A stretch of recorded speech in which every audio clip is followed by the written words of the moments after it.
नमस्कार बच्चों, एक बार फिर से स्वागत है आपका अपने YouTube चैनल देसी एग्जाम क्लासेस में। और आप सभी को पता है इस चैनल पर HSC की CET की ग्रुप डी की तैयारी करवाई जा रही है। हम हरियाणा जीके कर रहे थे और आज हम यहाँ पर करेंगे इंडिया जीके, जो कि आने वाले बहुत सारे एग्जाम के अंदर जो है आपकी काम आती है। तो इंडिया जीके को जरूर याद करो, क्योंकि इसी में आपका जो है मार्क्स आने के चांसेस जो हैं ज्यादा रहते हैं। तो करते हैं सबसे पहले शुरुआत सबसे पहले प्रश्न के साथ। तो जरूर चैनल को सब्सक्राइब कर लेना। सिंधु घाटी सभ्यता में अनाज रखने के लिए क्या प्रयोग किया जाता था? देखो भाई, सभी को पता होना चाहिए अनाज किस चीज में रखा जाता है। अनाज भंडार में रखा जाता है। किस में रखा जाता है? अनाज भंडार में रखा जाता है। यहाँ पर सिंधु सभ्यता में जो है बड़े बड़े अनाज भंडार होते थे। खासकर कहाँ पर? मोहनजोदड़ो। कहाँ पर? मोहनजोदड़ो और हड़प्पा में। कहाँ पर? मोहनजोदड़ो और हड़प्पा में। ये प्रमाण है कि वे कृषि और भंडारण में विकसित होते थे। तो इसका सही उत्तर आ जाएगा अनाज भंडार। ठीक है, अगले पर आ जाओ। आर्यों की मुख्य पुस्तक कौन सी है? ये भाई आर्यों की मुख्य पुस्तक जो है ऋग्वेद है। कौन सी है? ऋग्वेद। ऋग्वेद जो है हमारा सबसे प्राचीन वेद है। कौन सा है?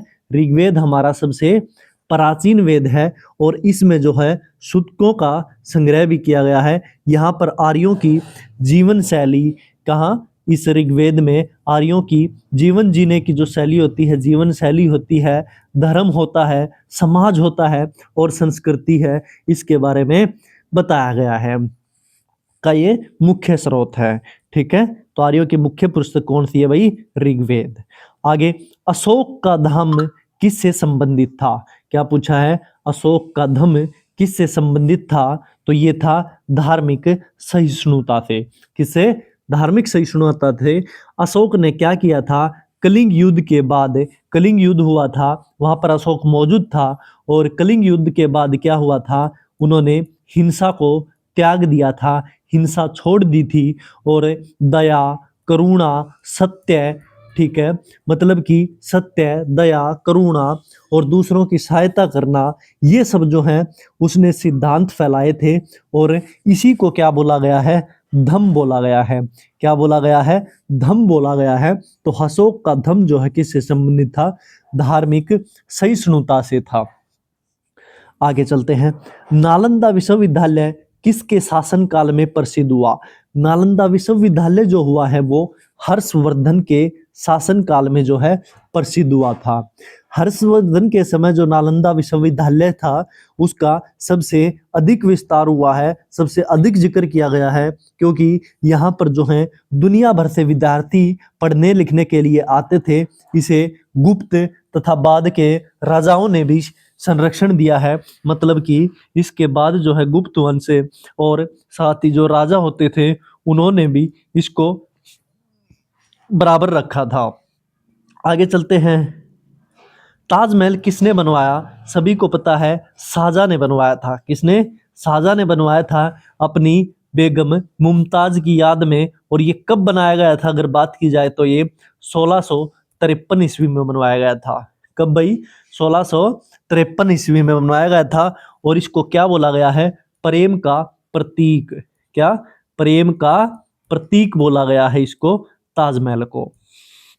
आगे, पानीपत का प्रथम युद्ध कब शुरू हुआ? ये मैंने करवा रखा है। 1526 ईस्वी में हुआ था, बाबर और इब्राहिम लोदी के बीच में, बीआई के बीच में, जिसमें किसकी जीत हुई थी? इसमें बाबर की जीत हुई थी और इब्राहिम लोदी की हार हो गई थी। आगे चलते हैं। अकबर के नवरत्नों में से कौन एक थे? अकबर के नवरत्न पूछे भाई। तो अकबर के जो नवरत्न थे, तानसेन भी था, साथ ही बीरबल भी था, अबुल फजल भी थे, उपरोक्त सभी थे। कौन थे ये? ये सारे थे, तानसेन भी, बीरबल भी और अबुल फजल भी। तो इसका जो है ये विद्वान अकबर के दरबार में थे। ये नौ जने थे ये, जो कि क्या करते थे? ये ज्ञान के अंदर, संगीत के अंदर, हर जगह ये जो है, ये चारों जो हैं, ये तीनों जो हैं, ये सर्वश्रेष्ठ रहते थे। ठीक है। आगे आ जाता है हमारा प्लासी का युद्ध है वो किस वर्ष हुआ था। क्या पूछ लिया भाई, प्लासी का युद्ध पूछ लिया। तो प्लासी का युद्ध हुआ था 1857 में हमारी क्रांति हुई थी, और 1857 की क्रांति के 100 साल पहले जो है 1757 में क्या हुआ था, ये प्लासी का युद्ध लड़ा गया था। और ये किस किस के बीच में लड़ा गया था, अंग्रेज़ों प्लस बंगाल के जो नवाब थे सिराजुद्दौला, कौन थे, सिराजुद्दौला थे, उनके बीच ये युद्ध हुआ था। और ये युद्ध जो है भारत में अंग्रेजी शासन की एक शुरुआत मानी गई थी, अंग्रेजी शासन की शुरुआत मानी गई थी 1757 में, जब ये प्लासी का युद्ध हुआ उस टाइम पर। आगे, भारतीय राष्ट्रीय कांग्रेस की स्थापना है कब हुई। मैं चिल्ला चिल्ला के बोलता हूँ कि 1885 में हुई थी। और कैसे कि कांग्रेस जो है 18 से जवान होकर 85 में बूढ़ी हो गई थी। ये ट्रिक से आप याद रख लो इसको, 1885। और ये ओयो ह्यूम जो थे, उन्होंने जो है 1885 में कांग्रेस की स्थापना की थी। और साथ ही भारतीय स्वतंत्रता आंदोलन का जो मुख्य संगठन भी ये बना था 1885 में। आगे, 1905 में बंगाल का विभाजन किसने किया।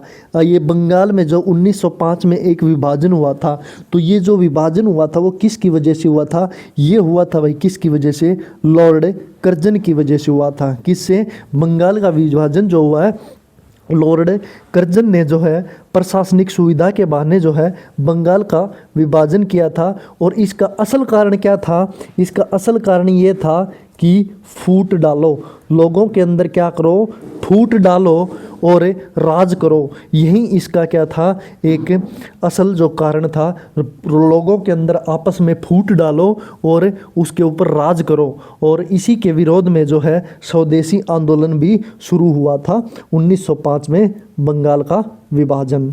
आगे, नमक का सत्याग्रह का नेतृत्व जो है किसने किया था। नमक सत्याग्रह का सभी को पता होना चाहिए, महात्मा गांधी जुड़े हुए हैं। तो महात्मा गांधी जो है 1930 में महात्मा गांधी जी ने क्या की थी, एक दांडी यात्रा की थी। अगर दांडी यात्रा आ जाता है तो कब की थी ये, 1930 में की थी। और इसी के लिए जो है नमक कानून का जो है उल्लंघन किया था किसने, गांधी जी ने। और यह सविनय आंदोलन की भी एक शुरुआत थी। वो भी किसका आंदोलन था, महात्मा गांधी जी का था, सविनय अवज्ञा आंदोलन। आगे, 1857 की क्रांति का मुख्य कारण क्या था भाई, ये था कारतूसों में चर्बी का प्रयोग। क्या होता था भाई, ये जो गोली होती हैं, जो गोलियां बनती हैं किसकी, राइफल की, जो कारतूस होती है उनमें जो है गायों की चर्बी मिलती थी। किसकी मिलती थी, हमारी जो गाय माता है उनकी चर्बियों से जो है वो कारतूसें बनाई गई थी। और इसी की वजह से जो है, जिससे क्या हुआ था, हिंदू व मुस्लिम सैनिकों की जो धार्मिक भावनाएं थी वो आपस में भड़क गई थी। और विद्रोह जो है शुरू हुआ था 1857 में। अगर पूछ लिया जाए 1857 की क्रांति का मुख्य कारण, तो कारतूसों में चर्बी का प्रयोग ही इसका क्या था, मेन कारण था। आगे, झांसी की रानी लक्ष्मीबाई किस युद्ध में शहीद हुई। भाई सभी को पता है झांसी की जो रानी थी वो किस युद्ध में हुई थी, ग्वालियर युद्ध में। किस में हुई थी, ग्वालियर युद्ध में हुई थी। ये 1857 के विद्रोह के दौरान जो है रानी लक्ष्मीबाई ग्वालियर में अंग्रेज़ों से लड़ते हुए शहीद हो गई थी। कहाँ पर, अंग्रेज़ों से लड़ते हुए जो है ग्वालियर के अंदर जो है शहीद हो गई थी। और उनका जो साहस है वो हमेशा इतिहास में अमर रहेगा, झांसी की रानी कहलाई गई है। आगे चलते हैं। आज़ाद हिंद फौज की स्थापना किसने की थी। किसकी, आज़ाद हिंद फौज। नाम से ही पता चलना चाहिए भाई, सुभाष चंद्र बोस। फौज से बोस, सुभाष चंद्र बोस ने क्या किया था 1952 में, क्या किया था भाई 1952 में जापान की सहायता ली थी। और उसी से एक आज़ाद हिंद फौज बनाई ताकि ब्रिटिश शासन के खिलाफ जो है लड़ा जाए, संघर्ष किया जाए। तो 1952 में आज़ाद हिंद फौज की स्थापना की गई, 1942 में भाई, कब, 1942 में हुई थी ये। आगे, दिल्ली सल्तनत की स्थापना वो किसने की थी? दिल्ली सल्तनत की जो स्थापना की थी वो किसने की थी? कुतुबुद्दीन ऐबक के द्वारा जो है दिल्ली सल्तनत की स्थापना की गई थी। और ये कब की गई थी? ये 1206 ईस्वी में की गई थी। 1206 ईस्वी में की गई थी। और वहीं पर एक कौन था? लखी बख्श था। कौन भाई? लखी बख्श था, जिसको दानवीर भी बोला जाता था। क्या बोला जाता था? दानवीर। और इस दानवीर का नाम क्या था? लखी बख्श। आगे, कुतुब मीनार का निर्माण किसने करवाया भाई? सल्तनत का जो तो आता था, तो दिल्ली सल्तनत की स्थापना थी वो किसने की थी? कुतुबुद्दीन ऐबक ने। और कुतुब मीनार का निर्माण किसने शुरू कराया था? वो भी किसने करवाया था? कुतुबुद्दीन ऐबक ने ही करवाया था कुतुब मीनार का निर्माण। पर इसे पूरा किसने किया था? इसको पूरा किया था इल्तुतमिश ने, इसको पूरा किया था। और यह जो है विश्व की सबसे ऊंची ईंटों की मीनार है कुतुब मीनार। और ये कहाँ पर है? सभी को पता होगा, दिल्ली के अंदर है। ये कहाँ पर है? दिल्ली में है। आगे आ जाओ। आधुनिक भारत में राष्ट्रपिता किसे कहा जाता है? राष्ट्रपिता से नाम आ जाता है महात्मा गांधी का। तो गांधी जी को भारत के स्वतंत्रता संग्राम में जो अहिंसक जो नेतृत्व था, उसी के कारण राष्ट्रपिता कहा जाता था। और ये उपाधि किसने दी थी? नेताजी सुभाष चंद्र बोस ने इनको जो है राष्ट्रपिता की उपाधि दी थी। आगे, भारत छोड़ो आंदोलन कब शुरू हुआ था? अभी मैंने बताया था आपको, जो है सविनय अवज्ञा आंदोलन हुआ था और नमक कानून सत्याग्रह जो कि 1930 में हुए थे। तो इसी वजह से भारत छोड़ो आंदोलन भी शुरू हुआ था। तो वो कब हुआ था भाई? ये हुआ था 1942 के अंदर। कब हुआ था भारत छोड़ो आंदोलन? 1942 में हुआ था। और ये कब? 8 अगस्त को। 8 अगस्त 1942 को गांधी जी ने अंग्रेज़ों भारत छोड़ो का नारा दिया था। अंग्रेज़ों को बोला था कि तुम यहाँ से निकल जाओ, नहीं तो अब तुम्हारा समय है वो अच्छा नहीं रहेगा। तो ये उनका अंतिम चरण था। आगे, जलियांवाला बाग हत्याकांड कब हुआ? ये भी सभी को पता होना चाहिए। 1919 में हुआ था जलियांवाला बाग हत्याकांड। और ये कैसे हुआ था? 13 अप्रैल को 1919 को अंधाधुंध गोलियां चलाई गई थी। जनरल डायर ने शांतिपूर्ण एक सभा हो रही थी और उसी के ऊपर जो है किसने? जनरल डायर ने क्या किया था? अंधाधुंध फायरिंग शुरू कर दी थी। और इसी वजह से वहाँ पर काफ़ी लोगों की जानें चली गई थी। और इसी वजह से जलियांवाला बाग हत्याकांड बोला गया है। ये अंग्रेजी शासन की एक क्रूरता का उदाहरण है। आगे आ जाओ भाई। आज का ये आखिरी क्वेश्चन है भाई हमारी पहली क्लास का। कैसी लगी ज़रूर कमेंट करके बताना और वीडियो को लाइक और चैनल को सब्सक्राइब कर देना। ब्रिटिश शासन का अंत कब हुआ और भारत स्वतंत्र कब हुआ? सभी को पता होना चाहिए इसका कि 15 अगस्त 1947